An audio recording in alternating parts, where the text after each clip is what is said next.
Thanks for joining me today. Today I'll be doing a layout using the kit that I made from my stash, and I hope that you'll enjoy the video. Something a little different for you this week.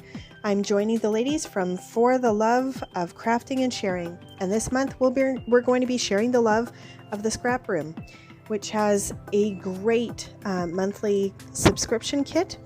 I definitely recommend you go and check them out. This month they have a bunch of challenges that they're going to be running, and I'm going to be doing this layout using their color challenge for June. So I hope that you enjoy this. If you enjoy the video, please subscribe, click the notification button so that you'll be notified of all my future projects and you can follow along and make some great layouts. So I've started off with some white scrap white cardstock from that I had in the kit. And I'm using the Lindy's Magicals in Fuzzy Navel Peach, and this is a great color. But I realized after I made it that I made it a little lighter than I wanted it to be initially. I'll add some more later. You'll see how I give it back that pop of intensity to sort of match the rest of the kit. So when I started this layout, I had this thought of having these layers of papers, strips of paper, kind of grungy, coming from the bottom right corner. And I wasn't working from a template. I wasn't working from any particular sketch. I just had this design idea in my head. And sometimes you just kind of roll with it and you try it out. I don't use templates, and I don't really measure things.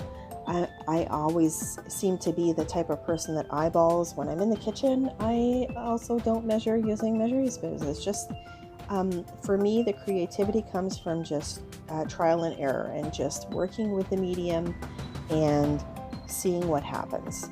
And so that's what I did with this layout, and I started cutting from the top. And I probably, in reality, should have worked from the corner up. And I didn't think that through.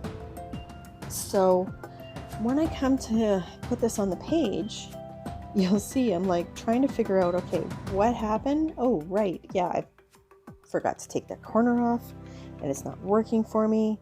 So I just kind of, okay, play around with it, line it up again.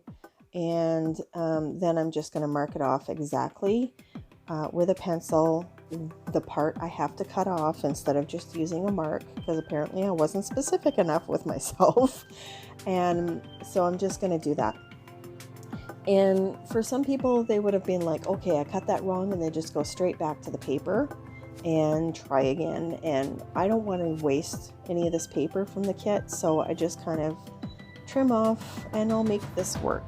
And that seems to be how I do things, generally speaking. You'll hear me in my videos talking about being perfectly imperfect, and that's sort of my art journal background in scrapbooking, is just working with, playing with the papers, playing with ideas, and if they don't work out, just moving on and seeing what you can do to change things up and make things a little different, but make it work. Some days you have days where okay, it's not working and you're just getting increasingly frustrated and you just have to walk away. But I really do like to challenge myself, and I do like to play. This particular design though was really testing my patience. I don't know why it just wasn't working out for me that day, but I thought I'm just gonna push my way through it and just get it to work, because I wanted to get this idea on paper and see what it would look like. And, to stop right when you've started without having the photo, the embellishments, I don't know what the end product was going to look like, but I was just determined to just kind of try this idea out and just keep working with it. So that's what I did. And so I'm thinking, okay, I want this green paper down in the corner, and I'm thinking, okay, what did I do that for? I should cut the second piece first, and I was all over the map when it came to this design that day. So I'm just, you know, forcing myself to work through this process. And so I went and got myself, this paper on top was really starting to annoy me because it was floating around the page and it wasn't staying still. And so, you know, I just went and got these little mini clothespin pieces to just keep it there. I knew I didn't want to glue it down, but it was just, oh, what a frustrating experience. But I worked through it and I just thought, yep, I'm gonna get this done. This is gonna work out. I can do this. So, you ever had a template that you were really like desperately trying to follow and it just didn't work out for you, and you just, things were just, oh, a disaster from the get-go and you just wanted to give it up? I'd love to hear, excuse me, I'd love to hear if you actually decided to walk away and start fresh, or whether you decided to push yourself through it and challenge yourself to get it done. I have a bunch of projects that are unfinished in the craft room that were designed by brilliant people in the scrapbook world, from workshops, from crops and retreats and things I've been on, that I've never finished because everything is described as being cutting by measurement and then placing down on the paper, and that's not really how I work creatively. I'm more of a playing type of a person when it comes to scrapbooking. I want to be playing with the papers, playing with ideas, playing with media, and just seeing what happens. And so you see with this peach paper here, this color wash paper, I'm like, okay, yeah, well, I didn't leave a lot of room for that green paper. So what do I want to do here? So in the end, I'm like, okay, I'm just going to rip out the room that I need for the green paper to peek out. And as it is, I wanted these papers to be grungy looking. So I'm just going to grunge them up. So I distressed the word paper. I ripped up the peach paper. But I didn't waste too much paper from the kit, so that was good. And I used what was there, but that didn't work exactly as I thought, but I made it work in the end. And so I was pretty happy about that. It was a frustrating process for sure, but sometimes when you just push yourself to just keep going, you'd be surprised what ends up happening creatively in your craft room afterwards. So here I'm just going to grab the green, and I'm just, you know, I'm not measuring again. I'm just kind of marking with a fingernail where I want to cut it. I'm not even taking out the paper cutter. I'm just using some scissors to cut the piece off because it's only going to be peeking out of the bottom. And then I'm going to start gluing these things down, starting from the bottom, working my way up to the top. And that's how I should have started.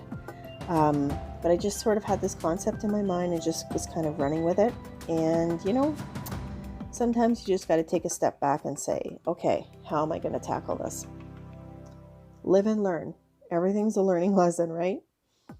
So now I'm going to get my papers down onto the page. And I'm just using my Scotch glue. I love this quick dry adhesive because it's thin, and I'm trying to get through all of my glue stash that I have in my craft room. But I find it does a really good job of just getting the papers down on the page. And so in the end, I think, yeah, okay, this is going to work. Still a little frustrated. I'm still having sort of an off day. I've distressed that top word paper. Now I'm going to work on having a corner come out of the top, but just in the green, just a little bit, because I want that offset to sort of, you know, frame the photo in a sense, the photo and the embellishments. But again, I'm just like, okay, mark things off. And then I'm like, you know what? All right, we'll just give this another go. And so I kind of eyeball it again, give it a good cut, and I'm just going to use it as it comes out. And I'm just using the same strip basically from the kit that I had used from before for the bottom corner, just the lighter side of it. And then I realized, like, duh, put the glue on before I distress it, because I wanted to distress it. So I was obviously having an off day here, but it was a day to play. was a day to get into the craft room. I hadn't been into the craft room for a couple days. So just gave me a chance to kind of say, okay, I can get this done and execute this idea and see if it works. Some days you've got the crafting mojo and you can just, nothing you do turns out, so it's just, you take it as it comes and you just kind of work with it and see what happens. And so in this case, I got it onto the page, I've got it glued down, then I realized it's not as grungy as I want it to be, so I kind of try to grunge it up a bit more, and okay, I'm done. I'm not going to play with it anymore. Let's move on to the fun stuff, which is the photos and the embellishments. The best part, the part we love to have fun with. So I'm not thrilled with how the design came out in terms of the papers. It's not what I thought it would be, but it works. So I'm happy that I pushed myself a little further to move forward. And sometimes that's what challenges will do for you. So make sure that you do check out the Scraproom's challenges, because they might just be that little bit that pushes you to try something that you've never thought of before. And if you push your way through it, you find a new technique you like. Have you tried a new technique recently that you never used to do? Let me know in the comments. I'd love to hear it. I've been seeing people doing these beautiful, sunburst designs and using cut files and backing them and everything. What kind of a technique would you like to challenge me with for one of my layouts? I'd love to hear that. So here I'm just going to pull out a lot of the yellow embellishments that I have, because I'm working with this mood board, this color challenge from the Scraproom that really focuses a lot on the yellows. And what I find works for me in terms of layering all of the different items is just to put them down on the page real quick. Like I said, I'm grabbing all the ones that I think the colors are going to work here. And I usually end up taking the embellishments and working from largest to smallest. And I find that works for me. Sometimes if you try working with the smallest and then just kind of, or adding embellishments randomly, you have a hard time layering them. And a lot of people, what they love about embellishments lately is seeing all the different layers. So work from the largest to the smallest and from the bottom to the top. That's the best way I find of getting the embellishments onto the page. You'll see that I still haven't pulled out any sequins. I still haven't got those on the page. Those will end up being one of the last things that I put on. But I'm playing around and just trying to figure out what's going to work for me. And here I found this journaling card that was tucked underneath everything. That's the biggest embellishment that I've got on the page, but it's the one that I love and I'm sticking with, because I always love to have some place for my journaling to go. I don't like journaling on the cardstock. So this way I'll have a journaling tag, and then I'm going to move everything else on. And that all you need is love tag. I just decide not to use it all. I can't really tuck it underneath the paper. I can't tuck it in anywhere where it's not, where the words aren't going to be covered up. But I don't want it standing out on its own, because I don't want it taking the focus away from the photo. It's not really what I want for a title, so I just decided not to use it at all. So I'm just playing around, and I've got this canvas flower, and I think it's going to work better underneath that funky green and orange flower. And so I swap out the two, and it made that cluster work.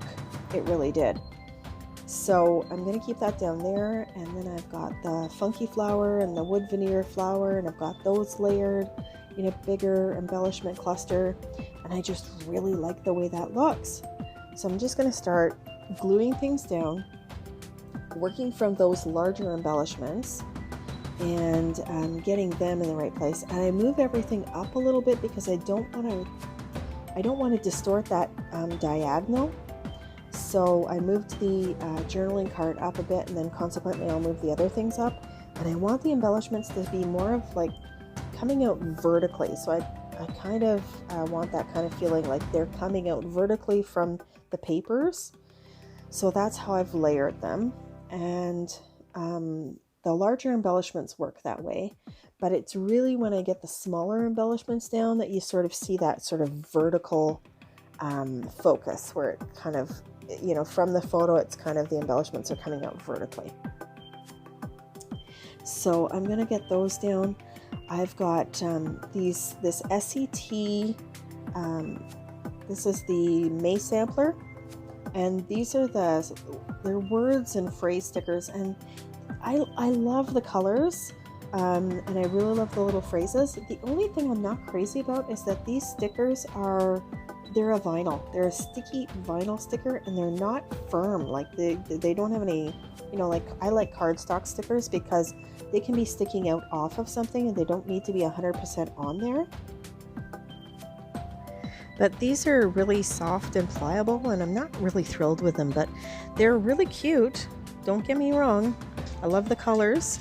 I love the design. Oh, sorry about hearing my dog in the background there. He's decided to come and investigate what I'm doing.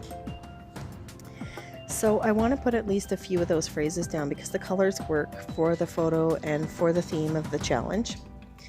And then I remember I have these vellum stars from Studio Calico, I think it is, or Calico Studio. But I don't know whether it's because this is a really old sheet, because I've had it for quite some years. But I just found like they were hard to pull off the backing, and so some of the stars ripped. But again, make it work, tuck them underneath the photos, you know, tuck them under other embellishments. So I put a bunch of different ones around the page randomly, get those all down. Now I'm putting down another little wood veneer, and now I'm putting down the sequins. Because the sequins that I have, they're gold and mint, and they are going to add just the final little bits of glitz that I need. I always need a little bit of glitz on my page, and they work with the photo from the color challenge as well. So I thought, yeah, I'm going to use those. And so using those little embellishments, I'm getting that sort of vertical effect, but I'm not 100% satisfied with this. Something's missing. And if you know me, you know that it's the splashes of paint or the splats. And so I decided I'm going to use that fuzzy navel peach again. I'm going to use it in a much more intense color or vibrancy, so that I get more of that orangey kind of peachy color on the page. And then it's done. Then I'm pretty happy with it. So I'm glad that I managed to stick out the challenge. It didn't work out exactly the way I thought it would, but I'm happy with it. And I think what's better than throwing a sequin underneath that corner. So that's what I do, just to sort of have it peek out of there. And it's done. So I hope you enjoyed this layout. Make sure that you watch the other layouts that the girls have showing their challenges that they followed from the scrap room. And if you enjoyed the layout, make sure to subscribe and click the notification bell. That way you can follow all of my challenge jar layouts in the future and be notified when they come out. Thanks again.